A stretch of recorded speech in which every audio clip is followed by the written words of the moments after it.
vai liberando o pessoal a entrada, né, que a gente... Vou abrir aqui o microfone. Não, pronto. Rodrigo, Carolina, a gente vai começar a liberar a entrada do pessoal, tá? Dá alguns minutinhos só de tolerância e depois a gente já começa, tá certo? Pode fechar.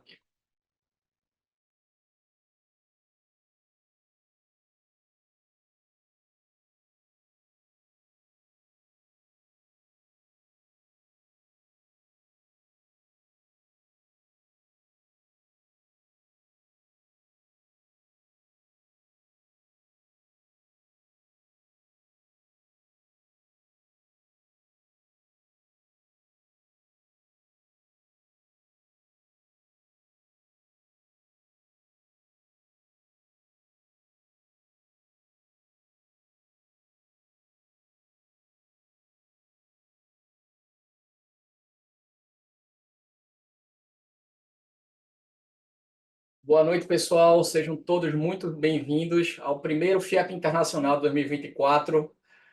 Hoje, com o tema Os ataques no Mar Vermelho e as repercussões para importadores e exportadores. Meu nome é Felipe Coelho, sou vice-presidente do Conselho Temático de Comércio Exterior aqui da FIEP. Junto comigo, Stefane Mieco, que vai nos auxiliar. E agora também vou fazer, né, tentar resumir o vasto currículo dos nossos convidados. Doutor Rodrigo Marchioli, sócio do Marchioli Minas Advogados Associados, doutorando pela Faculdade de Direito da Universidade de São Paulo, mestre em Direito pela Pontifícia Universidade Católica de São Paulo, com ênfase em Direitos Humanos. Ele é especialista em mediação e arbitragem pela FGV, também associado do Shatter Institute of Arbitrators, professor universitário, advogado, especializado em Direito Marítimo, e também membro das comissões de Direito Aduaneiro e Direito Marítimo da Ordem de Advogados do Brasil, seccionais São Paulo e Santos, autor de diversos artigos publicados no Brasil e no exterior, além de palestrante e conferencista em eventos de grande relevância nacional e internacional, no que diz respeito ao COMEX.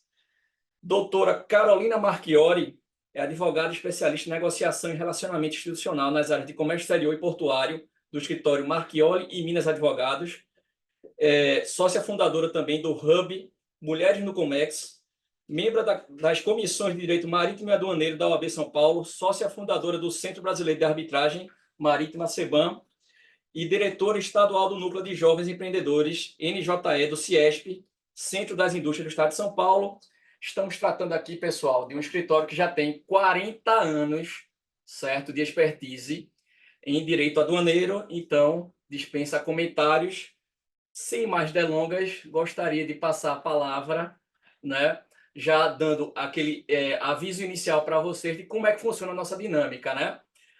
Já fiz a apresentação dos nossos convidados, vai ser um bate-papo técnico, obviamente, mas também um pouco mais informal, que eles vão fazer a explanação inicial, depois eu farei algumas perguntas, e as perguntas que vocês tiverem, vocês podem jogar no chat, que Mieco vai me passar, e a gente consegue aqui passar para os convidados, obviamente, que seja pertinente à nossa temática, os ataques no Mar Vermelho e as repercussões para importadores e exportadores.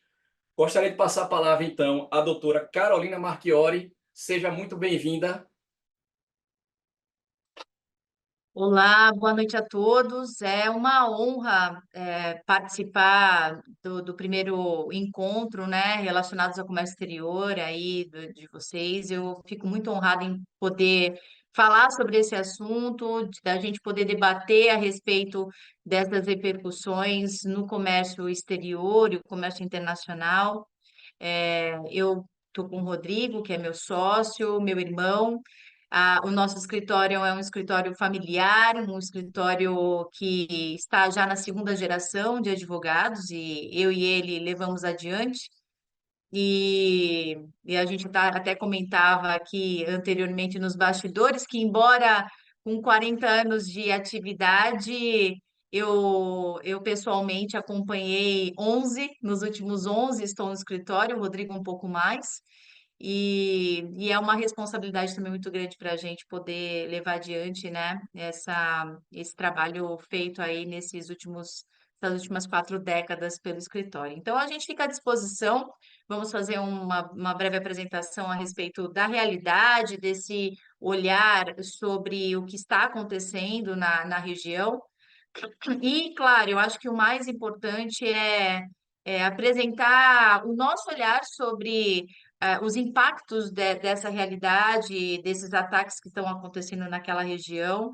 É um assunto tão atual que, de fato, quem vive o comércio exterior já está vivendo as repercussões desses ataques.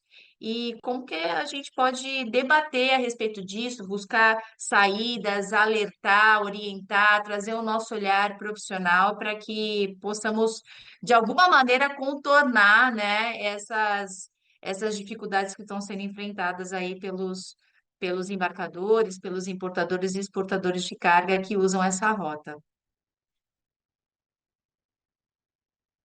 Rodrigo, gostaria de falar alguma coisa? Posso iniciar? Tá no mudo? Deixa eu tentar te ajudar. Veja se É, vai aí. agora sim. Foi. Bom, então é isso, pessoal. Boa tarde também, ou boa noite, para onde o sol já se pôs. Para mim ainda aqui está sol. E é isso.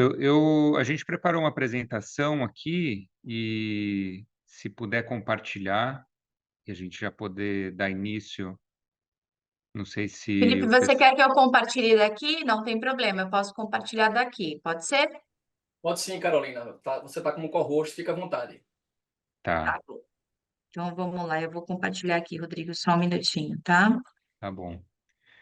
Enquanto isso, eu vou aproveitar para também fazer alguns comentários em cima do que a Carolina falou.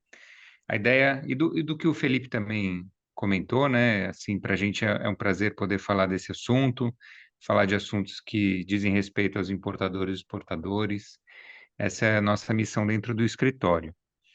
E complementando um pouco o que a Carolina comentou, esse momento ele está sendo bastante noticiado, está sendo bastante comentado, mas eu penso que é importante a gente realmente prestar atenção nos aspectos jurídicos dessa questão, porque quando a gente vê as notícias na mídia sobre esse assunto, não se discute muito quais são os impactos jurídicos desses eventos para as empresas. E se fala muito dos aspectos econômicos, geopolíticos, como é que tudo isso está acontecendo, mas até agora eu não vi, posso estar mal informado, mas eu ainda não vi uma análise jurídica sobre esse assunto e de como que isso pode ser manejado pelos importadores e exportadores para evitar problemas, porque a gente sabe, pela nossa experiência, que os problemas em comércio exterior, eles vão num efeito dominó, eles vão aumentando. Então, a carga fica parada, vamos supor, por qualquer motivo, em qualquer porto, né? Pode acontecer isso, não necessariamente no porto de destino, mas pode ser num porto de transbordo, e isso pode trazer várias consequências, porque existe um princípio no direito, e isso se aplica ao direito marítimo, que é da responsabilidade objetiva.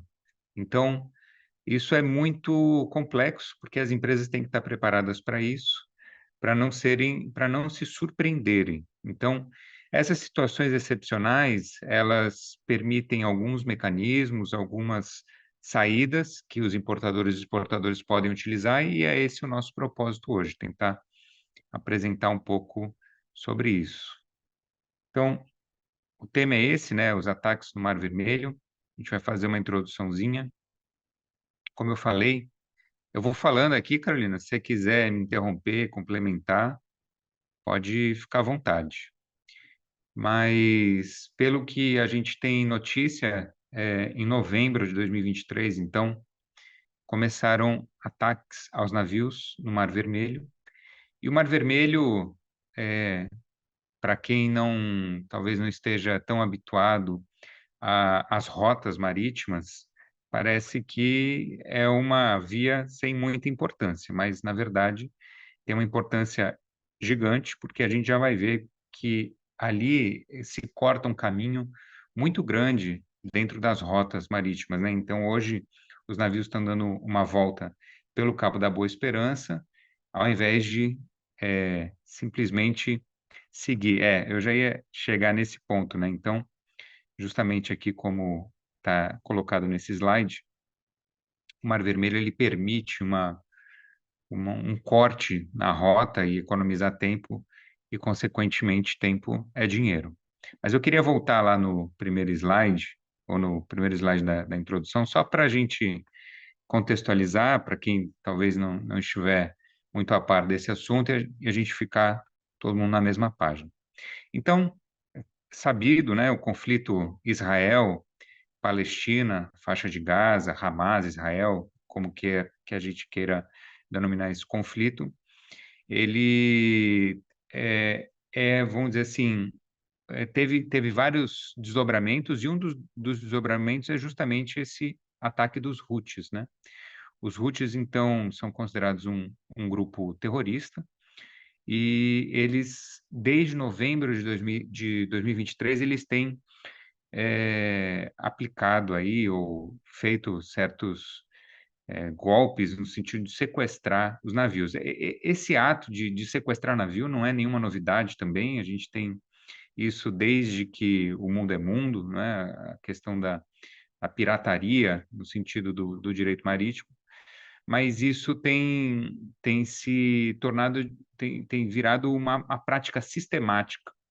Então, essa sistematicidade dessa prática acabou gerando um efeito em cadeia que impactou nas rotas dos navios e, consequentemente, em toda a cadeia global de distribuição. Então, isso começou em 2023, e o caso mais recente, pode passar para o próximo, o caso mais recente que nós tivemos foi em 17 de janeiro. Então, vejam que está aí a nossa porta. A atualidade desse evento é muito recente, não parou em novembro de 2023, continua acontecendo, e o último caso foi desse navio Genco Picardy, ou Picardy, não sei exatamente como se pronuncia, mas foi uma das mais recentes vítimas dos ataques dos Houthis. Então, os Houthis, aqui como diz na notícia, essa é uma notícia ainda da BBC, que foi publicada no dia 23, como estava ali colocado no slide anterior. Eles são originários do Iêmen, então são um grupo islâmico xiita apoiado pelo Irã. Então, o Irã também adentrando aí nesse conflito, toda aquela região, Jordânia, Irã, e aí os seus respectivos aliados entrando nesse conflito, Israel versus Hamas, e os Houthis também engrossando do lado do Hamas, ou no conflito contra Israel, né? Vamos dizer assim, não necessariamente apoiando o Hamas, mas no conflito contra Israel. E eles já declararam que a missão deles é contra o Ocidente. Então, eles vão fazer de tudo que tiver ao alcance deles para prejudicar o Ocidente. Esse que é o objetivo deles, né?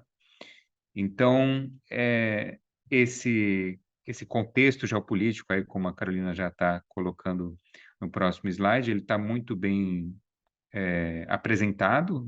Os Houthis, então, vão continuar atacando os navios, eles têm essa pretensão, eles não pretendem parar, e isso tem feito com que países do Ocidente, aí, os Estados Unidos principalmente, tenham começado a subir o tom em relação a esse conflito, e o que a gente vê é quando há essa escalada no conflito, realmente a tendência é só piorar o cenário comercial, o cenário econômico, e já começa a se fazer algumas previsões e análises de onde isso pode parar. E as análises, elas são, em geral, pessimistas, né? Óbvio que um contexto de guerra e de conflito, como tem se instalado nesse caso, não poderia levar a uma outra consequência, mas ainda assim, embora as análises sejam pessimistas, ainda assim existe uma certa cautela em se afirmar categoricamente o que realmente pode acontecer. Rodrigo, Então, só te oi, interrompendo um pouquinho, o Guilherme Marques, ele comentou, deu boa noite a nós e comentou, olha, deixa a sugestão de relembrar sobre os piratas da Somália. São sim, ainda é um caso clássico, né, de pirataria e sim, que não temos notícia de ter parado esse tipo de investida que realmente também traz prejuízos, principalmente para os navios cargueiros, né? Eles têm essa prática pois é, também. Então, de fato, Guilherme, isso é só é a ponta do iceberg, né? Carolina, pois você é, acabou de antecipar uma pergunta minha, deu um spoiler aí agora, que eu ia perguntar exatamente esse comentário de Guilherme, pedir para você fazer um paralelo entre o Pirata da Somália com essa situação atual. Mas, sem problemas, temos mais perguntas aqui para o final, para a gente tocar. Podem seguir. beleza. É bem observado. Eu vou deixar para comentar mais sobre isso, mas acho que, assim, adiantando um pouco a resposta, é um pouco diferente, porque ali tem uma.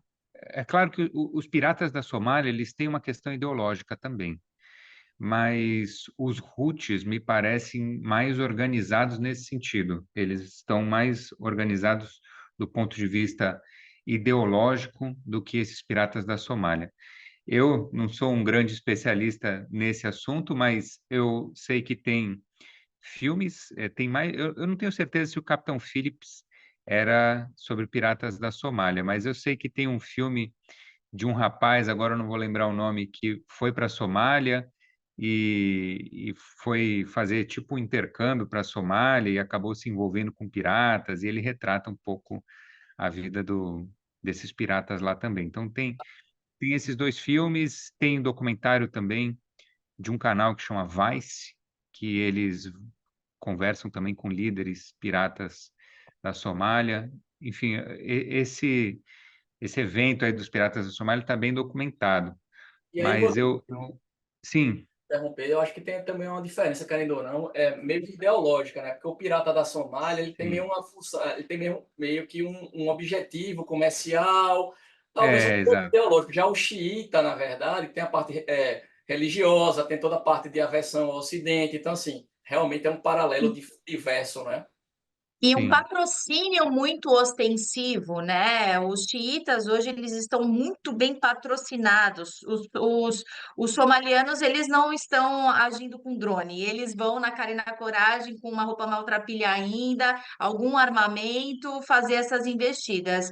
Esses, neste caso hoje, a gente percebe que eles estão muito mais paramentados, muito mais patrocinados para fazer essas investidas, né? Então, existe sim uma sim. diferença entre eles. Esse documentário da Vice, né, que é uma rede de jornalistas alternativa, vamos chamar assim, que tem um canal grande no YouTube.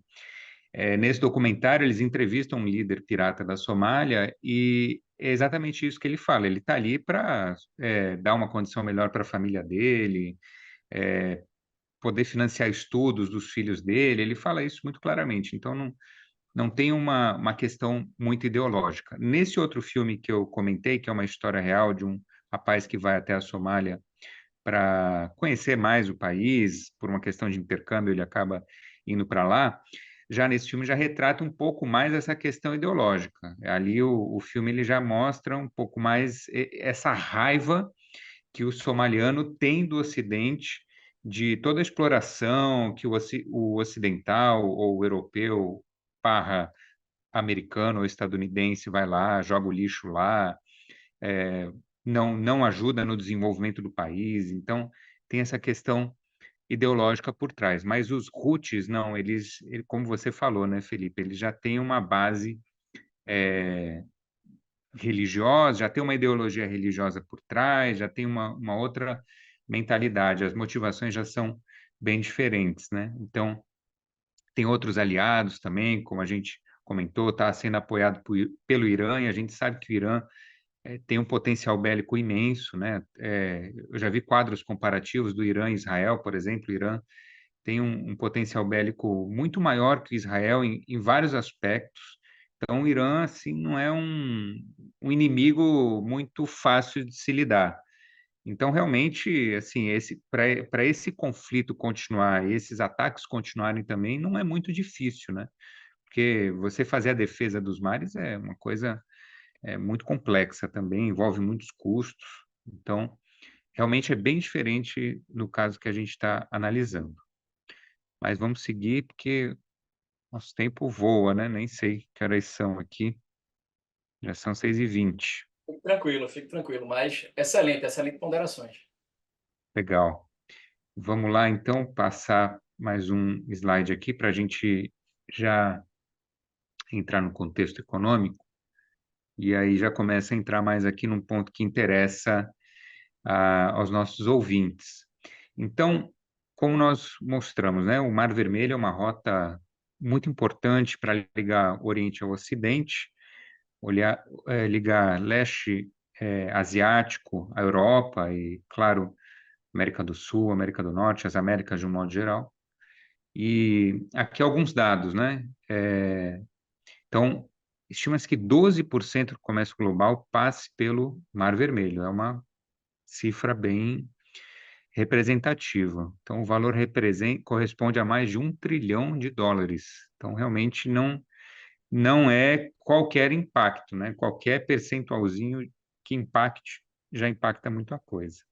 Então, em números de volume, vamos dizer assim, de navios que são impactados, aí a gente pode estimar que centenas de navios acabam sendo afetados e as principais empresas, né, como a gente sabe, Maersk, CMA CGM, COSCO, ONE e por aí vai, elas já estão muito unidas e orientadas entre si a não passarem pelo Mar Vermelho. Isso já está definido como uma política institucional delas para não operar por essa rota.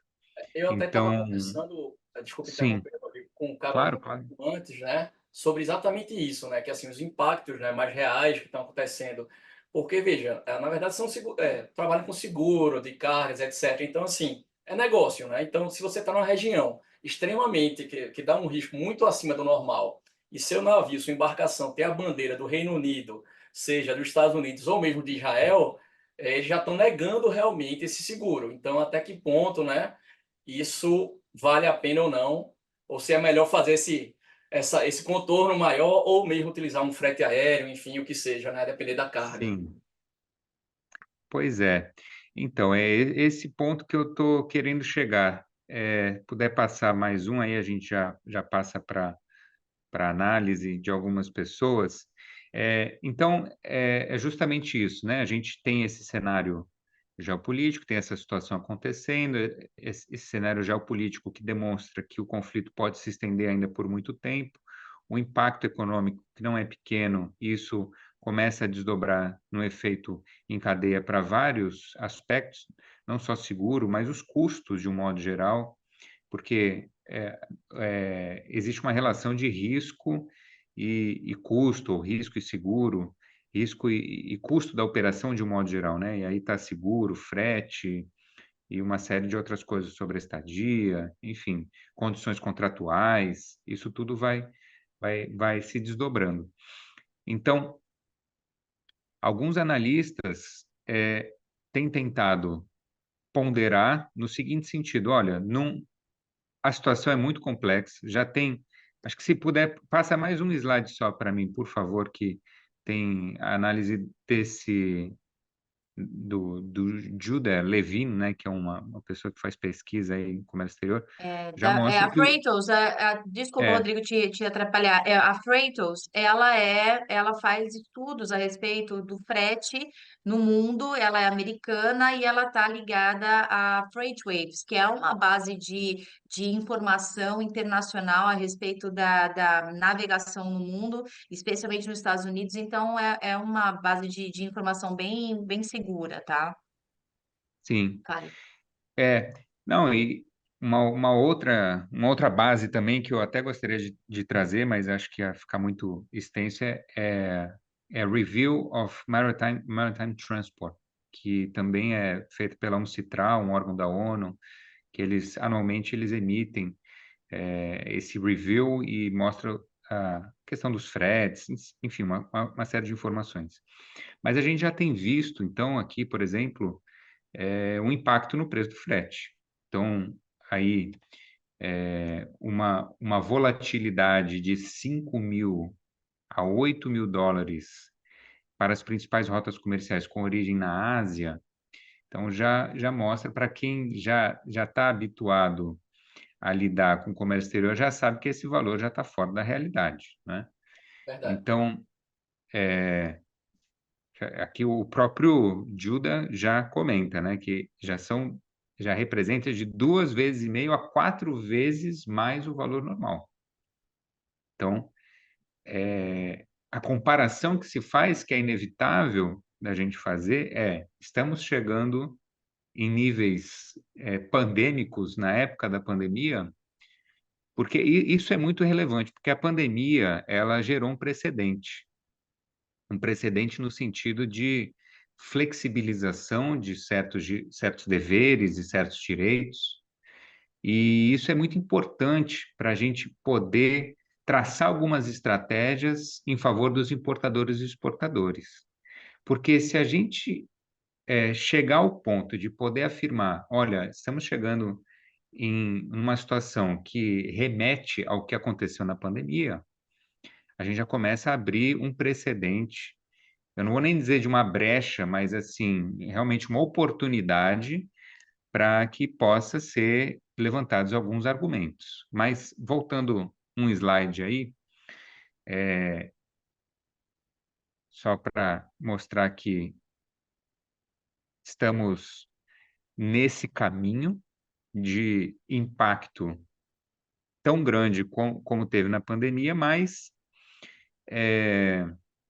aqui essa analista também, a Anna Nagurny, né, que é uma professora em várias universidades americanas, tem dito que ainda não chegou naquele ponto caótico que foi a pandemia, né?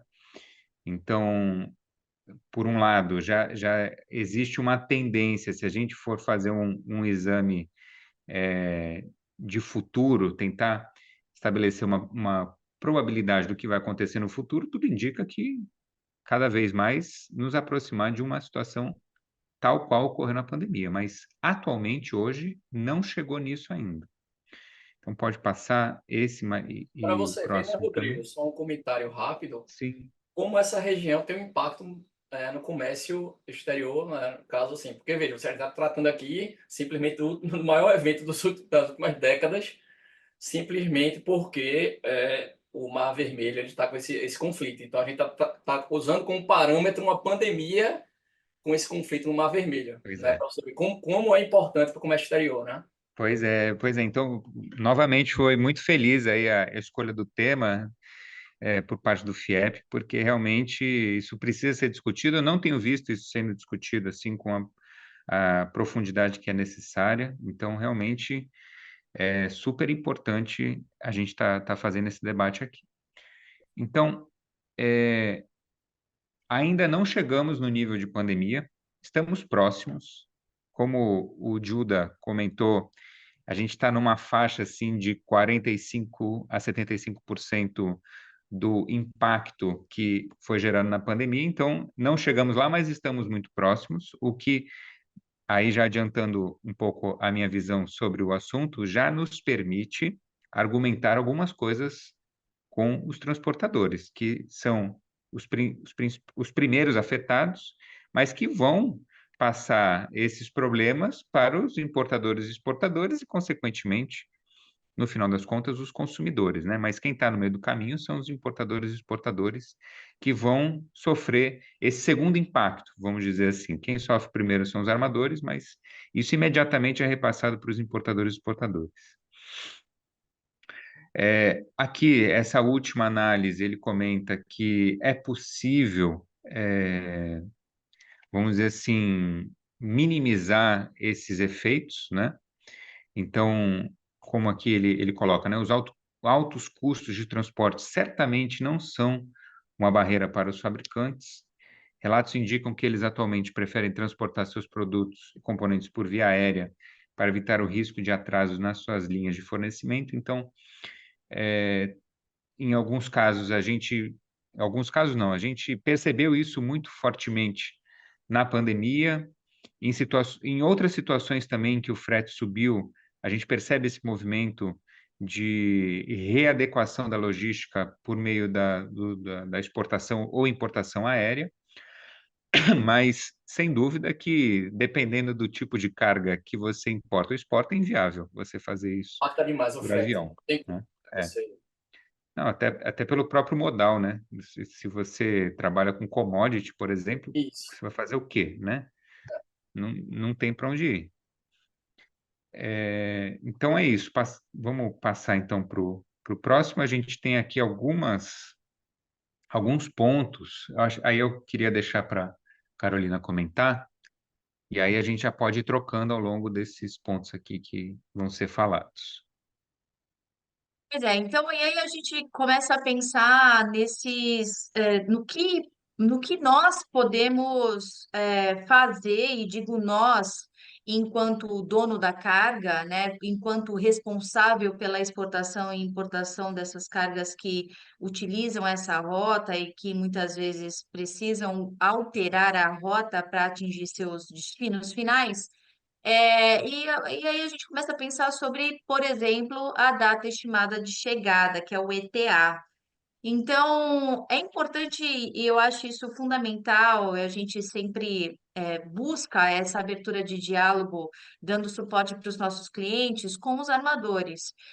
Buscar a maior precisão nos ETAs é fundamental. Entender qual é o lead time da carga, efetivamente, porque os contratos, embora não devam ser ah, por adesão, eles são, né? Então, eles vêm com uma chapa batida, que são os BLs, eles vêm, os contratos de transporte vêm num padrão e que muitas vezes pode não estar sendo fiel à realidade. Então, fiquem atentos à questão do prazo de chegada, né? De previsão de chegada da carga, eles precisam ser ajustados e precisam ter maior precisão. Por que eu digo isso? Porque este item do contrato de transporte é um elemento essencial do contrato. O contrato ele só tem força e validade quando ele tem uma previsão de cumprimento dele, ou seja, de retirada numa data e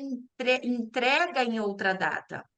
Então, o cumprimento do contrato de transporte, ele acontece quando a carga é retirada no local combinado e entregue dentro do prazo combinado no contrato. E o booking faz parte, ele é um documento que faz parte do contrato de transporte lá, não só no booking, mas também no BL, essa data estimada de chegada, ela é fundamental. Digo isso porque também, se tivermos que questionar rolagem de carga, né, prazos, principalmente quando a gente fala de cargas com shelf life, né, ou seja, cargas containerizadas em reefer. Então, cargas que são alimentos, que são Esperado, né? perecíveis, que têm que tem esse shelf life muito bem definido, que são negociados com base nesse shelf life. Então, veja, carne, por exemplo, a carne ela é negociada com base no shelf life dela. Então, se ela tem um ETA mal definido, mal preciso, mal negociado e claro, isso pode impactar na carga no seu destino. Chega no destino atrasado, tem uma previsão real do seu tempo, do seu lead time, do tempo de trânsito dele, e acaba impactando na negociação que foi feita na origem, tá? Então, essa é uma medida preventiva que vai fazer com que você diminua cada vez mais, mitigue os riscos de eventualmente essa carga estar passando ainda ou pelo Mar Vermelho, e sofrendo as consequências disso, ou tendo que adotar aquela rota lá pelo Cabo da Boa Esperança, lá pela ponta da África, aumentando aí, eu tinha até nesse slide anterior, eu vou até voltar aqui um pouquinho, que é muito interessante, aumentando essa rota, né, esse tempo de trânsito. Então, veja, Exato. usando o canal de Suez e tudo mais, são cerca de 25, 26 dias. Você indo pelo Cabo da Boa Esperança, isso aumenta quase 10 dias de trânsito. 10 dias numa carga reefer Isso. são 10 dias, isso é impacto comercial, né? Principalmente, Então, Carolina, desculpa te interromper. Se você pegar, por exemplo, frutas que vocês têm aqueles selos, né, de qualidade da fruta, por exemplo, uma manga tem tipo A, B, enfim.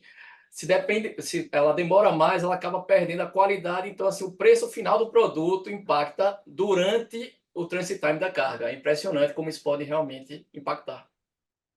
exatamente. Então, ter isso muito claro com o armador é ponto de atenção para os importadores e exportadores, né?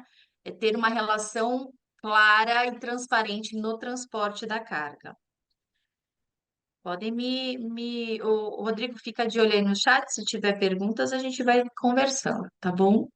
Então, estejam preparados para lead times maiores, para esse trânsito maior da carga. Então, preparem sua operação já com uma folga que preveja aí esses problemas. Então, faça uma operação de ponta a ponta e que você já coloque uma gordura de pelo menos 10 dias para que você não tenha surpresas na negociação dessa carga e também em todas as taxas, tarifas e problemas que podem acontecer no caminho, né? Então, aumente essa programação. O grande problema que os importadores e exportadores têm e sofrem quando acontece uma cobrança de demurrage, por exemplo, podem ser problemas completamente imprevisíveis, por exemplo, cair num canal vermelho aqui no Brasil, né, sofrer alguma intervenção de um interveniente, como uma Anvisa, né, um mapa. Pode acontecer? Pode. Mas o que a gente vê na demurrage, por exemplo, né, que é a sobreestadia do container, na grande maioria das vezes, é uma má gestão do processo por completo, é não ter a visão clara do começo ao fim da operação, entender onde pode haver gargalos e fazer uma negociação real, inclusive de free time. Olha, mas eu não consigo, eu tenho dificuldade, o armador me dá 10 dias de free time, isso para mim não dá tempo nem de pegar a carga e levar até pegar o container e levar até o meu cliente. A hora que volta, eu já extrapolei esses 5 ou 10 dias. Então, precisa haver essa visão, primeiro, de que é impraticável o free time que está sendo ofertado pelo armador e buscar alternativas para você ganhar corpo na negociação e poder ampliar esse free time. Os free times que são abusivos, por exemplo, já está claro que você necessariamente precisa de minimamente 15 dias de free time. Dá para abrir um diálogo com o armador, inclusive unir esforços com outros, com associações, com federações como a FIEP, né? Engrossar esse caldo de argumento para que o armador entenda a demanda do seu cliente. Então, assim, nós recomendamos sempre, e eu sou muito pró-associativismo nesse sentido, de que estar unido de pares que enfrentam os mesmos problemas e você, num ambiente institucional, poder defender os interesses da carga, eu entendo que é um caminho muito inteligente, né? Através de associações, federações, centro de indústrias. Então, importante fazer essa negociação de free time para você não ser refém de um free time que já vai gerar demurrage. Olha, mas eu já coloco demurrage como, é, Custo como operacional. Um um custo custo Custo. operacional. operacional. Ele não é custo, ele é despesa. Exato, exato. Então, cabe aí mais um alerta a respeito de demurrage, né? Que muitos também falam de detention como cargas de exportação e demurrage de importação, mas isso é uma prática de mercado, mas que na técnica mesmo do direito marítimo, existem algumas peculiaridades que eu não vou entrar no mérito, mas que é importante que vocês entendam que nós acreditamos piamente que demurragem, sobreestadia, de um modo geral, ela é uma despesa, ela pode ser mitigada, ela pode ser revista a todo momento, ela não é um custo. Existe um estudo que previa a demurrage como um custo que impactava cerca de 18% no preço final da carga. Então, veja o impacto de uma cobrança que pode ser negociada, questionada, mitigada. Então, não se conformem com essa cobrança, não saiam pagando indiscriminadamente, porque há formas da gente revisar e discutir e negociar. Olha, o Thiago Dalk, da Spinseg, está colocando aqui atrasos e o vício próprio causados pela operação logística não estão cobertos no seguro de transporte internacional. Realmente, esse é justamente o ponto, né? Porque, não sei se você quer comentar, Carolina, sobre isso, Pode falar, mas André. é justamente esse o problema, justamente por não estar coberto, em que é necessário maior atenção ainda, né? Justamente pelo ponto aqui muito bem destacado pelo Tiago, que a gente precisa reforçar a atenção sobre esse assunto, porque se eventualmente tentar acionar o seguro e, como o Tiago disse, muito provavelmente não vai ter uma cobertura para isso. Aí vai ter que, se quiser acionar o seguro, vai ter que tentar entrar por uma argumentação não convencional, ou seja, partindo de premissas e pressupostos de que existe uma situação diferente do momento em que foi contratado o seguro, né, se quiser argumentar isso com o seguro, e também no mesmo sentido com o armador, né? Então, mais ou menos na mesma linha, porque realmente, em regra, não existe essa cobertura, né? Então, importante esse lembrete aí que o Thiago deu para a gente. Sim, o terceiro ponto é a respeito do seguro, justamente. Então, quando nós dizemos não acione o seguro indiscriminadamente, entenda o verdadeiro causador dos danos para preservar seus direitos, primeiro existe esse ponto, né? Trazido aí pelo Rodrigo e pelo Tiago, de que nem sempre o seguro vai prever esse tipo de ou coberturas das mais variadas, porque nesse caso específico que o Tiago trouxe, não há. O segundo quando há avarias ou perdas, danos à carga, seja em razão dessa situação que está ocorrendo nessa rota do Mar Vermelho, seja num day by day, numa rotina, essas avarias, essas perdas, elas precisam ser entendidas, é, quem deu realmente causa.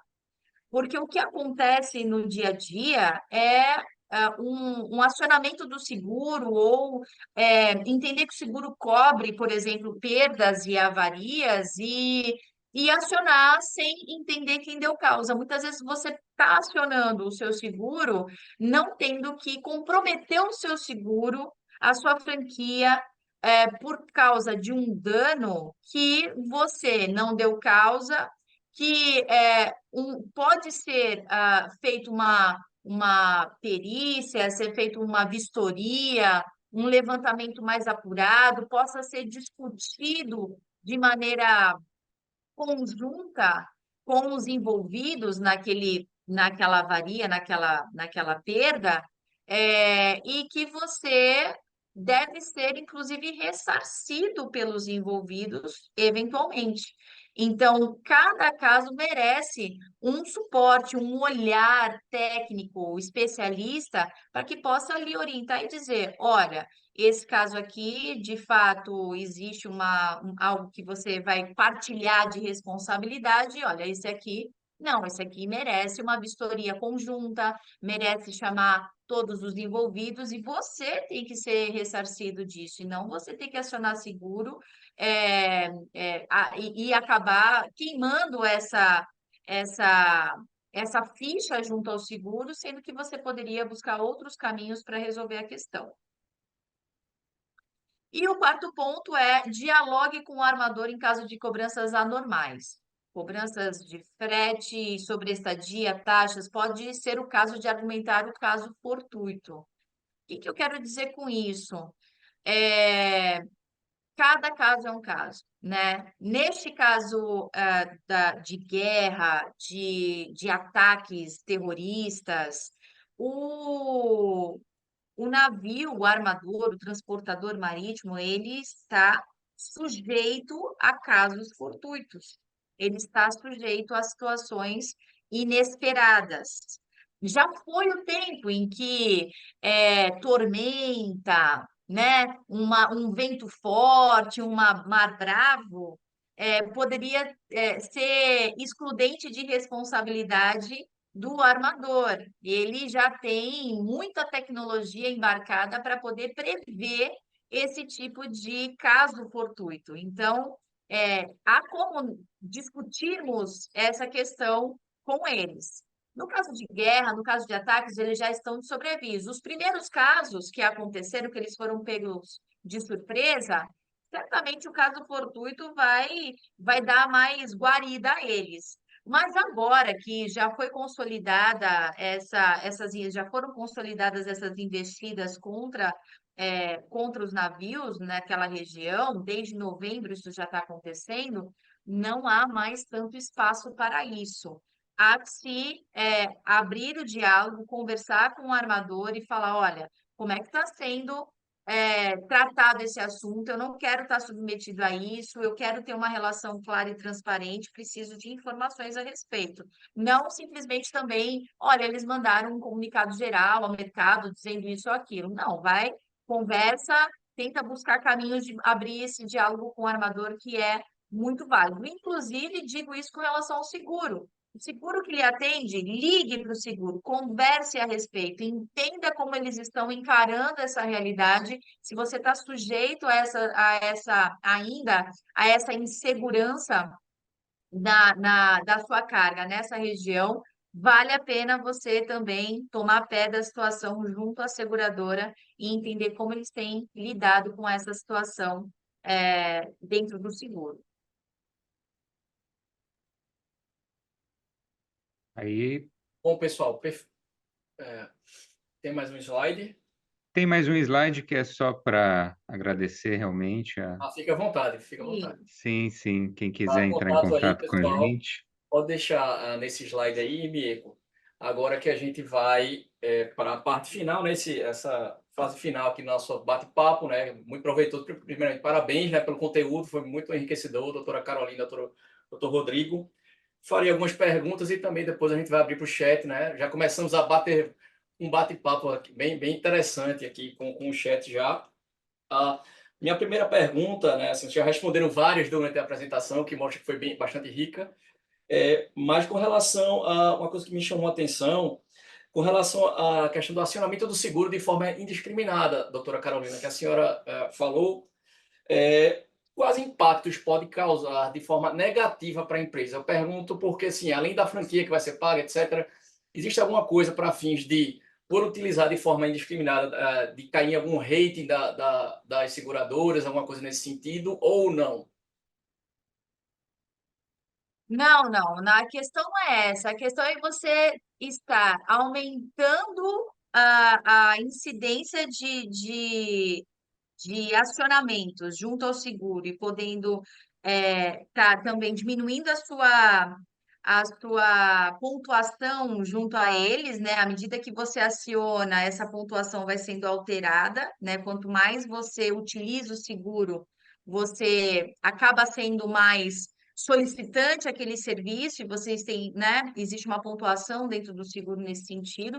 Não com relação a rating, eu não acredito que seja isso, mas você também pode estar, de repente, sobrecarregando essa relação com o seguro de maneira desnecessária, né? Então, quando vem a carta de protesto e simplesmente aquilo segue adiante, sem uma análise, sem entender o que foi que aconteceu, ir atrás, ver quem de fato gerou aquela avaria e entender caso a caso para poder de fato colocar os pingos nos is e quem são os de fato quem gerou aquela avaria, simplesmente assumindo para si e não avaliando ponto a ponto, você pode estar gastando cartucho à toa com o seu seguro, né?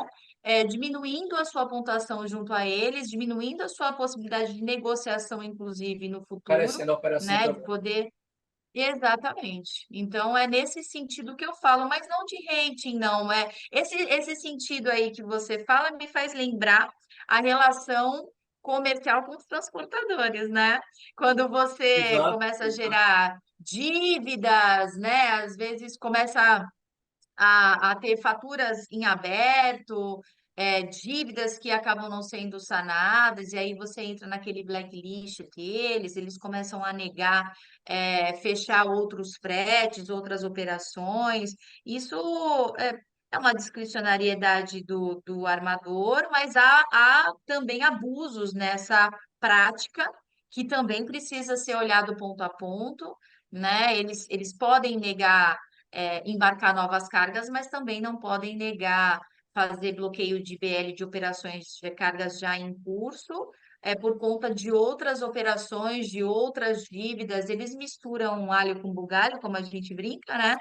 E botam tudo num balaio só e falam, agora eu vou te bloquear, não me importa o que está acontecendo, já não libero o BL, isso aqui você tem que pagar, e aí começam a misturar as estações. Então, é nesse sentido que eu digo também com relação ao seguro. Vamos pontuar caso a caso. A gente tinha alguns clientes aqui que a gente fazia um acompanhamento muito detalhado sobre cada avaria, cada intenção de acionamento do seguro, para dar um double check e falar, olha, isso ok, mas isso aqui vocês não deram causa, vocês não precisam acionar, vocês podem fazer esse caminho assim, assado cozido, e voltar e exigir uma vistoria conjunta, e ir atrás realmente de quem deu causa, porque vocês não têm por que acionar o seguro nesse caso. Perfeito. Vamos lá, vou colocar agora vocês aqui uma pergunta um pouco mais contra a parede, tá? Eu sei que é futurologia, mas eu tenho que fazer essa pergunta com certeza, porque a gente está tratando aqui de um tema tão polêmico, né? Que tá, enfim, a gente trata de uma área que é 12% do Comex do mundo, né? Que, enfim, está ocasionando atraso na exportação de petróleo, que ocasiona também queda na bolsa de valores. Enfim, toda a cadeia global está sendo influenciada por esse movimento. Então, a pergunta que não quer calar, doutores, qual a perspectiva de vocês, obviamente, né, sobre o cenário futuro desses conflitos na região? Né? Vocês vislumbram que vai perdurar por meses, anos, enfim, qual seria essa perspectiva que vocês esperam aí numa eventual solução desse conflito? Rodrigo, eu vou dar minha opinião, aí você dá a sua Tá, também, tá? Que é importante seu olhar. É, olha, é muito difícil a gente dar essa visão de futuro. O que posso dizer é que a gente não pode agir com base em achismos, né? A gente tem que agir com base no que está acontecendo, na realidade do que está acontecendo.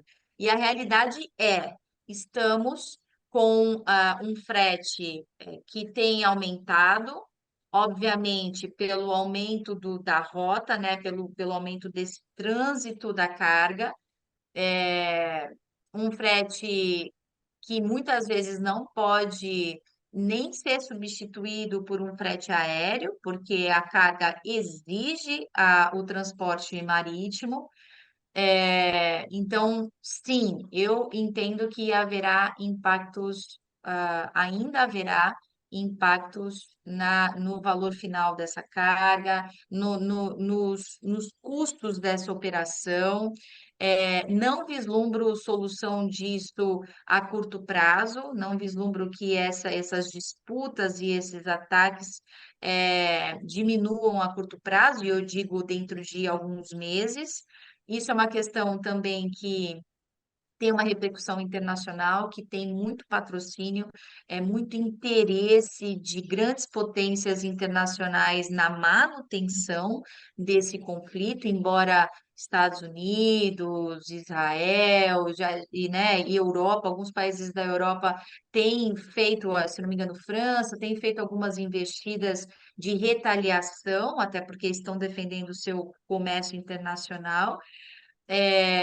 Mas, sinceramente, não sei qual a opinião do Rodrigo, mas, sinceramente, eu acredito que por mais este ano isso vai acontecer e a gente tem que ficar muito atento em anos anos eleitorais de países como Estados Unidos, isso tudo está interligado. Eu, Sem querer sinceramente, criar. acho que existe um ordenamento aí internacional maior que mobiliza algumas guerras de maneira intencional e patrocinam isso. Essa é a Sem minha querer opinião. criar nenhuma teoria da conspiração, né, doutora? Mas a gente sabe que tem Sim, alguns players ocultos aí exatamente. que sempre aparecem em algumas épocas, né? E em É alguns, coincidência, né?